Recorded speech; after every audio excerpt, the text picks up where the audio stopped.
le bois sacré. C'était lui, le seul. Il a refusé que les autres en mangent, sauf lui. Voilà. Donc, il a fermé la porte de l'Iboga aux autres. C'était les seuls qui devaient en manger, c'était uniquement les pharaons. Est-ce que vous voyez? Voilà.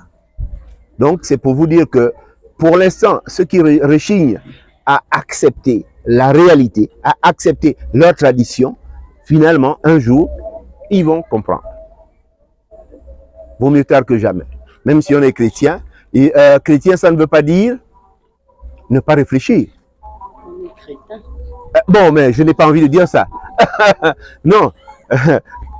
Chrétien, ça ne veut pas dire ne pas réfléchir. Chrétien, un chrétien doit être quelqu'un qui réfléchit, qui se rend compte des évidences. C'est ça, c'est exactement ça. On n'est pas venu là pour parler des chrétiens ou pour les critiquer, non, du tout.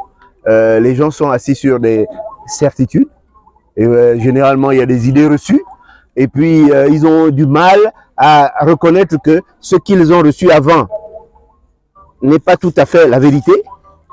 Même si on leur montre la vérité, ils auront encore du mal à l'accepter. C'est toujours difficile. Et je les comprends. Je les comprends parfaitement. Parce que si vous avez fait l'école et qu'on vous dise que votre doctorat que vous avez eu là ne vaut rien, alors là, vous allez vous dire, vous mentez. Vous allez vous battre pour défendre votre doctorat, n'est-ce pas? Bien. Et même si ce n'est pas un doctorat. Ceux qui donnent le doctorat, ceux qui ont donné le doctorat, le premier, ils ont eu le doctorat. Vous voyez, non? Ah, c'est comme ça. Voilà. Donc, nous, on a décidé de travailler pour que notre tradition, que nous la connaissions et que nous transmettions justement cette connaissance aux générations présentes et à venir. C'est ça. C'est pour ça que nous avons ici le corps de garde. Parce que ce dont je vous ai parlé là, c'est un peu du mysticisme, mais ce dont on parle dans le corps de garde, c'est des choses palpables. C'est des choses que les gens peuvent toucher. Donc une éducation que tout le monde, à laquelle tout le monde peut accéder.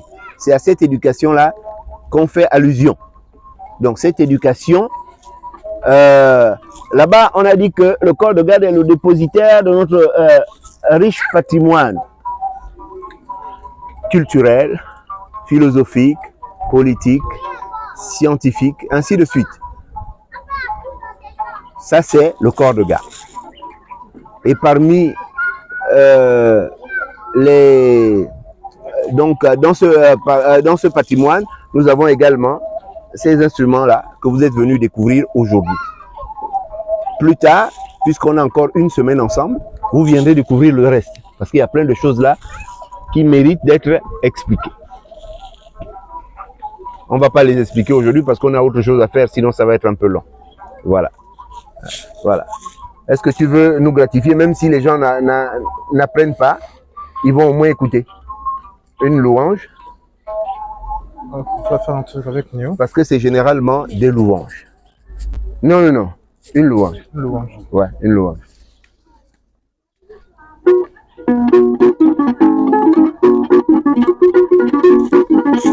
Alors, cette louange que vous allez écouter, qu'est-ce qu'elle veut dire exactement? Elle explique la création. Comment Dieu a créé, il a commencé à créer le ciel, la terre. Il a créé la terre, il a créé l'eau, il a créé l'air, il a créé le vent. C'est ce que je raconte. Donc la terre, l'eau, l'air, le feu. Il a créé l'homme. Il a créé plein d'autres choses. Il a créé l'homme. Et nous lui disons merci dans cette louange. Ok? Voilà.